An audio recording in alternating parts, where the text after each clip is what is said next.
Hello, my name is Seth, and I have a disability. I have ADHD, high functioning autism, a learning disability, and a little bit of PTSD. I make these videos as proof that even people with disabilities like me can make a YouTube video and a YouTube channel and be successful. That's what I'm aiming for this YouTube thing. I mean, I tried my hand at a gaming channel.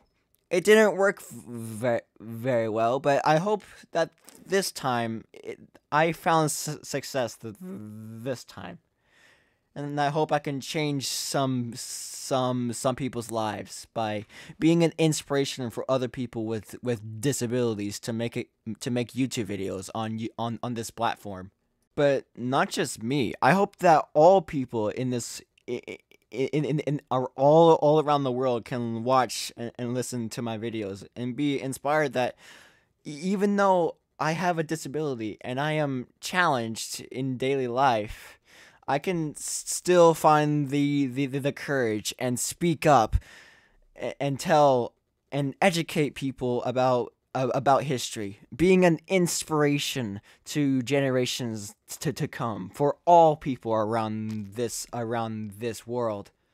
Anyway, that's enough from me. Enjoy the video. The Guardians of the Coast, the Siegfried-Class coastal defense ships. Germany needed to protect its shores. The North Sea was a dangerous place. France and Britain had powerful navies. Germany decided to build small and strong warships. These would guard the German coast. These were the Siegfried-Class. They were coastal defense ships. They were not meant for the open ocean. These ships were a new kind of warship. They were small but heavily armed. Their main guns were very powerful. They could fire heavy shells at long distances. This made them dangerous to enemy ships. They were also well protected. Their armor was very thick. This made them pretty difficult to sink. The Siegfried-Class ships were designed for defense. They could fight enemy ships, and they could also bombard enemy positions on land if the situation called for it. This made them versatile warships. They could be used in many different ways. They were a valuable addition to the German Navy. The ships were built in the 1880s. In the 1880s, the German Kaiserliche Marine grappled with the problem of what type of capital ship to build in the face of limited naval budgets. Owing to the proliferate objections to naval spending and the cost of dredging the Kaiser Wilhelm Canal, General Leo von Caprery, sorry if I butchered that name, the new chief of the Admiralty requested a series of the design proposals, which range from small 2,500-ton coastal defense ships armed with a battery of two 8.3-inch guns to heavily armed 10,000-ton ocean-going battleships equipped with seven 12-inch guns. Capri ordered 10 coastal defense ships to guard the entrances to the canal. Since even opponents of the Navy in the Reichstag, or German Diet, agreed that such vessels were necessary. Sorry if I butchered that name again. German names are kind of hard to pronounce. The first 6 of these ships, the Siegfried-Class, were based on the smallest proposal, though they were scaled up to add a third main battery gun, the caliber of which was increased from 8.3-inch guns to 9.4-inch guns. 2 of these guns were carried in open barbets, side by side forward, as German naval theorists still favored ramming attacks that required a capability for open and on fire. The ships were to carry a secondary battery of 6 37mm Huskus revolver cannon for defense against torpedo boats. But tests conducted at firing range at Muppen revealed that the guns were inefficient against modern vessels. As a result, the battery was increased to 8.8cm guns. Sorry, I have a hard time making my own scripts. That's why I use an AI, because I have a hard time coming up with scripts. Anyway, general characteristics. The ships of the Siegfried-Class were 250 feet 8 inches long at the waterline and 259 feet 2 inches long overall. The ships had a beam of 48 feet 11 inches and a draft of between 18 feet and 1 inch forward and 18 feet 10 inches aft. All 6 ships were heavily rebuilt, each undergoing refits at various times between 1898 and 1904. During the rebuilding, the ships were lengthened to 278 feet 3 inches at the waterline and 282 feet 7 inches overall. The ship's beams remained the same, but their draft was slightly decreased to 17 feet 11 inches forward and 17 feet 11 inches aft. The ships had a designed displacement of 3,500 metric tons, a maximum displacement of 3,741 metric tons. After the reconstruction, the displacement was increased to between 4,000 to 4,436 metric tons, depending on the ship. The ships used transverse and long steel frames in the hull. They had 8 watertight compartments and a double bottom that ran for 60% of the hull. After the refits, 1 more watertight compartment was added. The ships were described as good seaboats. They had a gentle motion and were very responsive to commands from the helm. I wonder if they were gentle enough to put someone to sleep. You know, like when you lay down on waves, it kind of puts some people to sleep. The ships lost significant speed in the heavy seas. However, the ships had a crew of 20 officers and 256 enlisted men, with an additional 6 officers and 22 men when serving as a flagship. The refit increased crew requirements to an additional 31 sailors normally, and the extra flagship crew increased to 9 officers and 34 men. The ships carried a number of smaller boats, including 1 picket boat, 1 pinnace, 2 cutters, 1 yawl, and 1 dinghy. Propulsion. The ships were powered by 2 sets of 3-cylinder triple expansion engines, each with its own engine room. This was the first use of triple expansion machinery on a major German warship. These engines drove a pair of 3-bladed screws that were 11 feet 6 inches in diameter. The ships had 8 marine-type boilers, with the exception of Haugen, which was equipped with 8 Thorncroft boilers. Is that how you pronounce it? I don't know. These words are kind of hard, especially for someone with ADHD and a stutter. But I'm doing my best. The ships had similar maximum speeds, with Beowulf the fastest at 15.1 knots and Heimdall the slowest at 14.6 knots. Each ship had 3 electric generators that provided between 29 to 26 kilowatts at 67 volts. The ships stored up to 220 tons of coal and 220 tons of fuel oil, which enabled a range of 1,490 nautical miles at a cruising speed of 10 knots. Again, almost like 10 miles an hour. It's pretty slow, but they were coastal defense ships, so they didn't need to be fast. At 14 knots, the ships could only steam 740 nautical miles. With the refit, fuel bunkerage was more than doubled to 580 tons of coal and 500 tons of oil. This dramatically increased the sailing range to 3,400 nautical miles at 10 knots and 1,940 nautical miles at 14 knots. That was a significant improvement. That was awesome. Siegfried received completely oil-fired boilers during her refit in 1895, but these boilers proved to be very inefficient, and she later received the mixed-firing boilers and installed on the other ships. Hey, I think I'm getting better at this voiceover thing. Armament. The ship's primary armament consisted of 3-centimeter KL-35 guns, in an arrangement very unusual for such large guns, 2 of which were mounted on a pair of LPL L-88 turrets forward side by side, while the third was mounted on a single turret aft. So 2 of the turrets were mounted up front, and 1 turret was mounted on the rear of the ship. Kind of like what they do with later French battleships. They have 2 turrets up front and 1 turret, and no turrets in the back. Although it's not exactly the same. The guns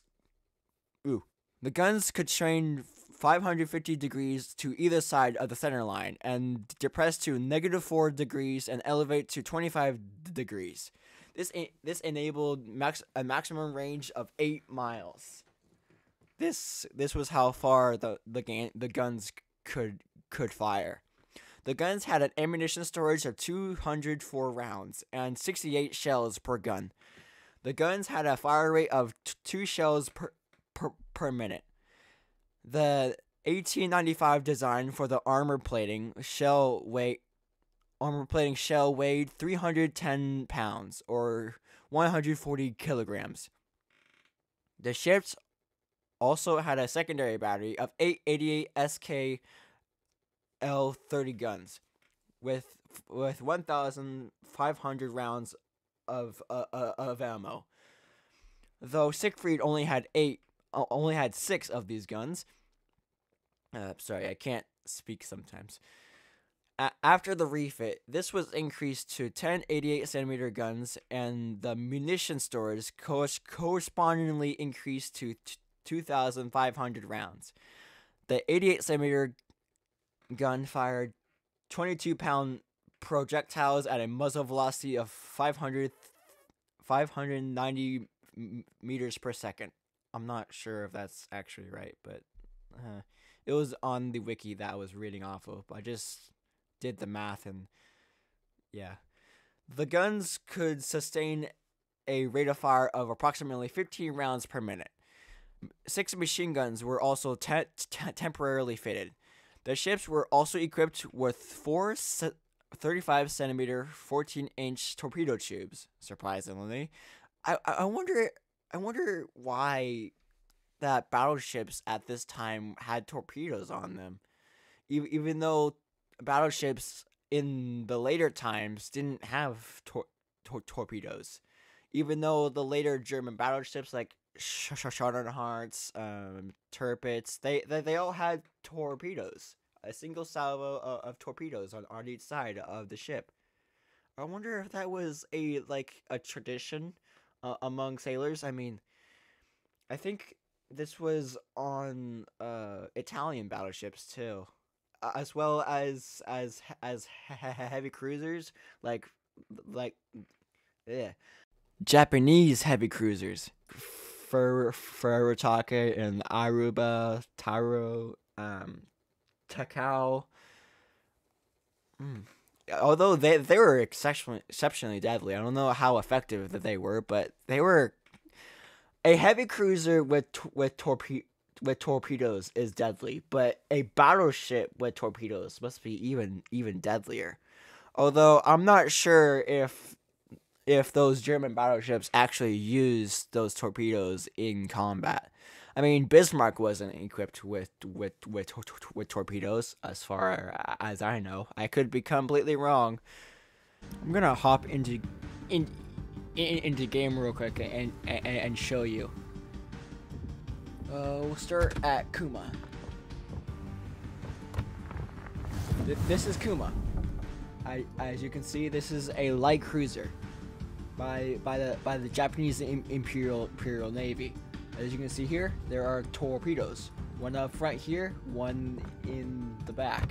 If you go to the tech tree,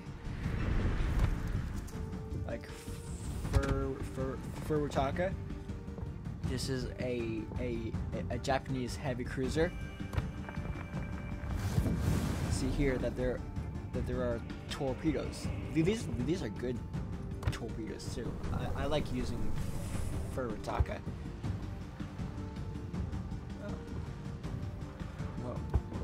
Oh yeah. And then we got Aruba. See, there's a set of torpedoes here, as well as a float plane. Here we got one of my newer ships, Maiko. Is that what it's called? We have two sets. I mean, two salvos of torpedoes on each side. If we go over to Germany, the torpedoes start from here: Königsberg, Nuremberg, York, and Hipper, through the rest of the German cruiser line. Go down far enough here. See torpedoes. Go to equipment. As you can see, this is a battleship, Gensu. See, we have torpedoes here. We have a single salvo of triple torpedo launchers. If we go to what? If we go to Bismarck,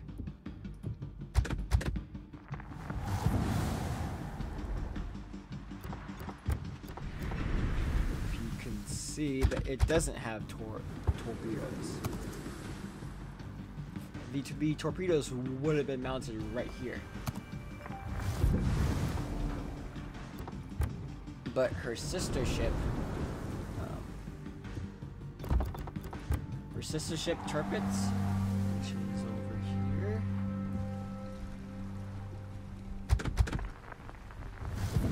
This is shot on hearts, but here, torpedoes, Tirpitz, torpedoes. And if you look at Italy, let's see real quick if they have torpedoes too. Okay, no, they don't. But Italian cruisers have torpedoes though, like Zara. Who are others? Do any more battleships? I think Germany is the only nation that had torpedoes on their battleships. Let me just take a look. Here, look real quick. No. Yeah, Germany was the only nation, I think. No. Look. These British battleships had it, but Renown. I know for sure that Renown actually existed. Torpedo launchers.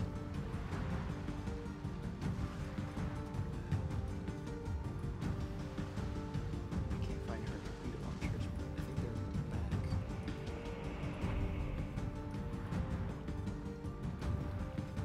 I can't find where her torpedo launchers are. Where are they? Oh, look. See, these are the torpedo launchers. They're fixed. I guess this would be the same way that the torpedoes would be mounted on the Siegfried-Class ships, or the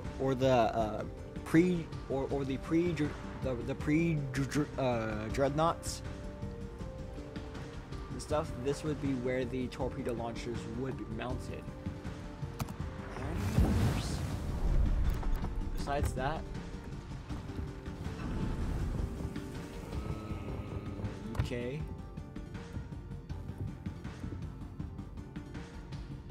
Oh, whoa, look at this. Torpedoes on this ship. What year was the ship built? I don't know. But if you look, there are torpedoes submerged within the hull. I don't have this ship, but what year was this ship built? Look, 1911. So ships during that time had torpedoes on them. This did. This didn't, though. Which is actually pretty cool, actually. And you know that some battleships, UK's battleships had torpedoes embedded into the ship's hull, while Germany had both.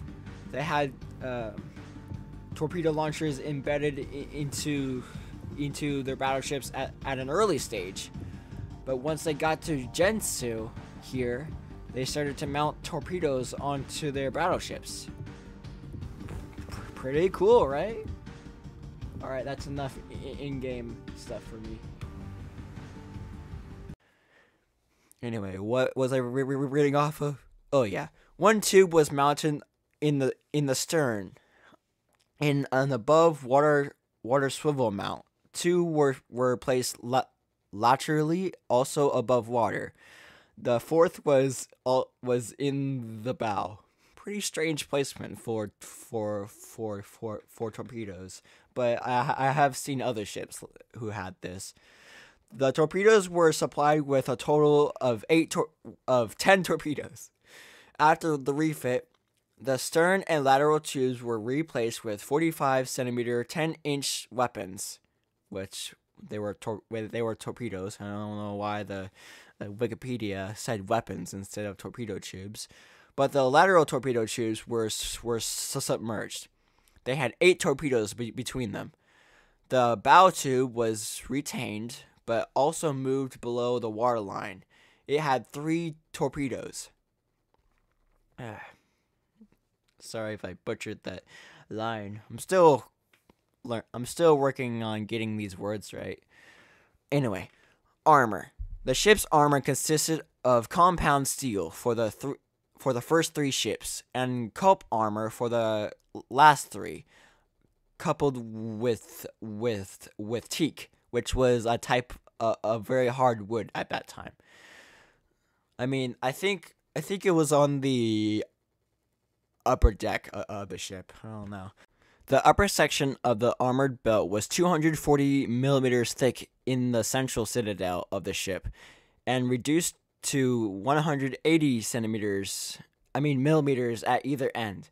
This was mounted on 330 millimeters of timber. So the timber was mounted like between the frame of the ship and the armor. The upper section of the belt was 140 millimeters thick in the center area, and 100 millimeters thick on the bow and stern.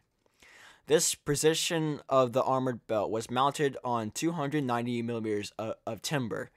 The main armored deck was 300 millimeters thick, though this was increased to 50 millimeters thick on Haugen and Heimdall. Sorry, I'm not getting these words right. I can't even speak sometimes. The conning tower had a roof that was 30 millimeters thick and sides that were 880 millimeters thick. The armor protection on the conning tower sides was also increased on the Haugen and Heimdall to 160 millimeters. The problem I have, I tried to get my words out too quickly and they come out wrong. Chapter 2. Namesakes of the Norse Legends. 6 Siegfried-Class ships were built. They were named after figures from Norse mythology. These figures were strong and brave warriors. These ships were Siegfried, Beowulf, Frithjof, Heimdall,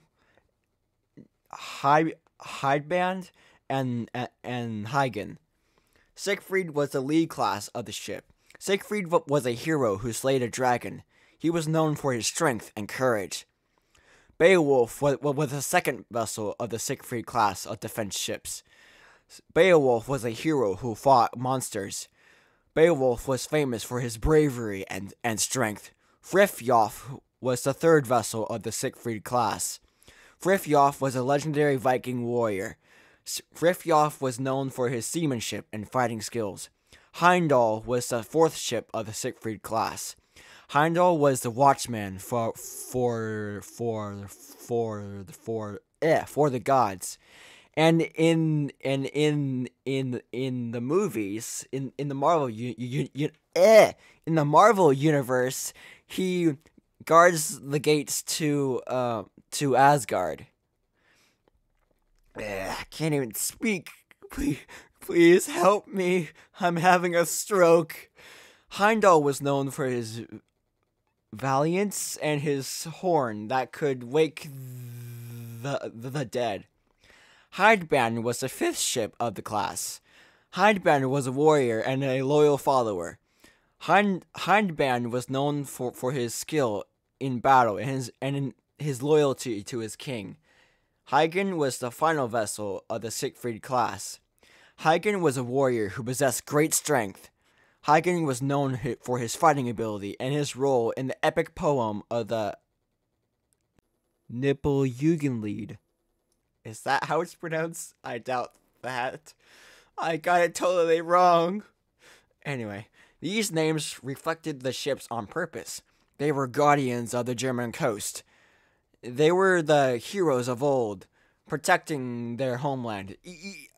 Even though these Norse figures weren't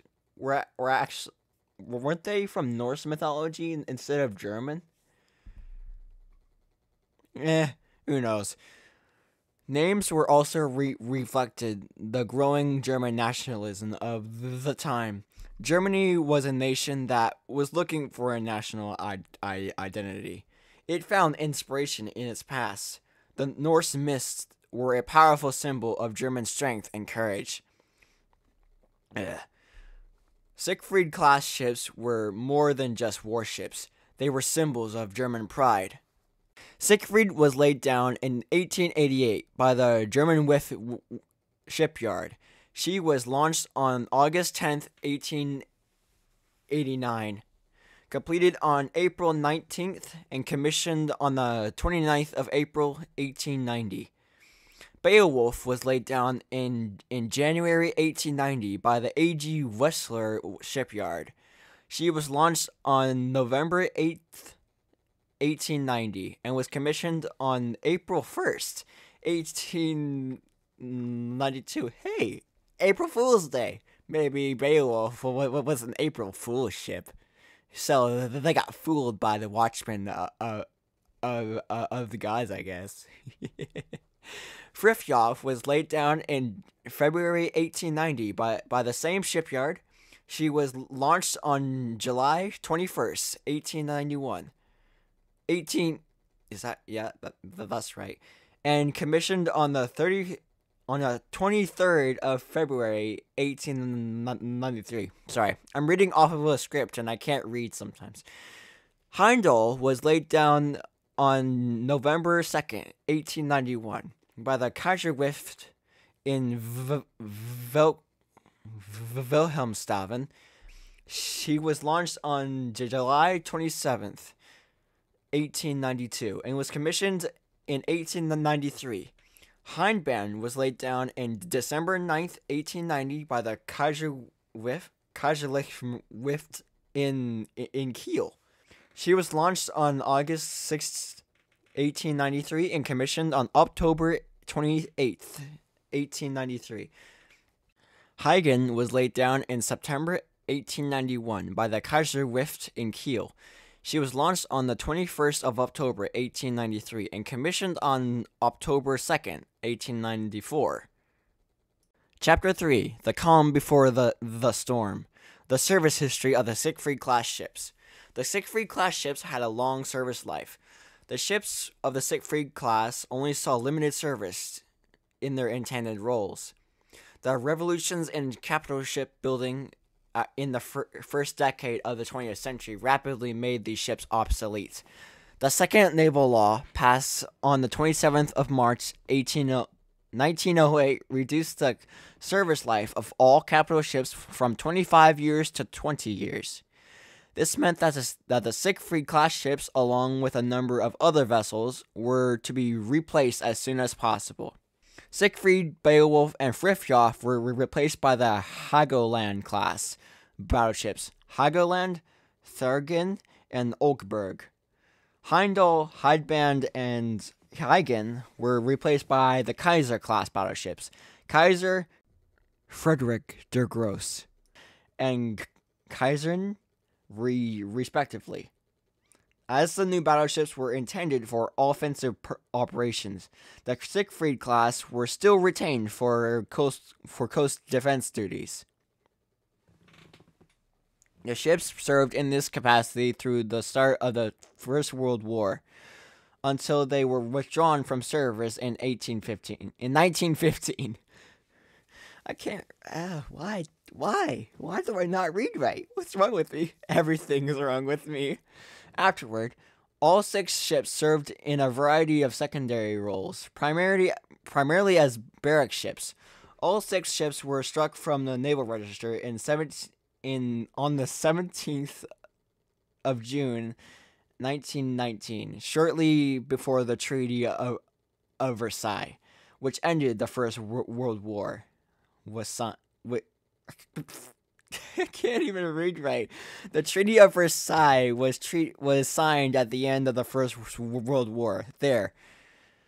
Siegfried was a barrack ship in Wilhelmshaven in 1916. She was intended to be rebuilt as a salvage ship, but this plan was abandoned and the vessel was sold to H. Peters Waffholsteff in 1919 for 425,000 marks. She was broken up in 1920 in Kiel. Beowulf served as a target ship for U-boats from 1916 to 1918, when she transitioned to icebreaking duty in the Baltic Sea. Frithjof was a barrack ship in Danzig after 1916. Following her removal from naval service, she was sold to a Bernstein in Heimburg. She was rebuilt as a freighter by Durst Wreckage. Is that how I can't pronounce that? And renamed Waldy. Wait, Waldy. And served in this capacity until she was broken up in 1930. She was the longest-serving Siegfried-Class ship. Heimdall was a barrack ship for crews of U-boats and the Imus Coast Defense Flotilla based in Emden. I'm sorry if I'm swallowing pretty loudly. I'm still nervous. The Siegfried Heimdall was also intended to be rebuilt as a salvage ship, but was also abandoned. She was broken up for scrap metal in 1921. Hindband was a barrack ship in Wandau, W-I-N-D-A-U. Wandau? Whatever. I'll pronounce it later. After she was removed from active duty, she was sold to a Dutch shipbreaking firm in 1919, but while en route to the scrapyard, she ran aground on the Dutch coast. It seems the ship herself didn't want to be broken up, but the wreck ended up being blown up in 1913 and was eventually scrapped. Huygen was a barrack ship in Ladau Danzig and I can't pronounce that. I'm not gonna try to pronounce that during the remainder of the First World War. She was sold for scrapping in Nordic, and I'm not gonna pronounce that either. After the end of the war. Chapter 4. Well, damn it! Why am I swallowing so loudly? From warships to wreckage. The Siegfried-Class ships were outdated by the end of World War I. The Siegfried-Class ships were not the most glamorous ships, but they played an important role in German naval history. They were guardians of the coast. They served their country well. The conversion of Frithjof into a freighter was a fitting end for the end of the class. It showed that even warships could be put into peaceful use. The ship's name was Swaldi, and it was a pretty common German name. It was a far cry from its former glory as a warship, but it was a reminder that even the most powerful weapons of war can be repurposed for the good of mankind. That's the end of this video. I am actually thinking of changing the name. I'm looking for suggestions on a name that's more recognizable. Anyway, I hope you enjoyed this video, and I hope you learned something. Hit that like button and subscribe for more history videos like this one.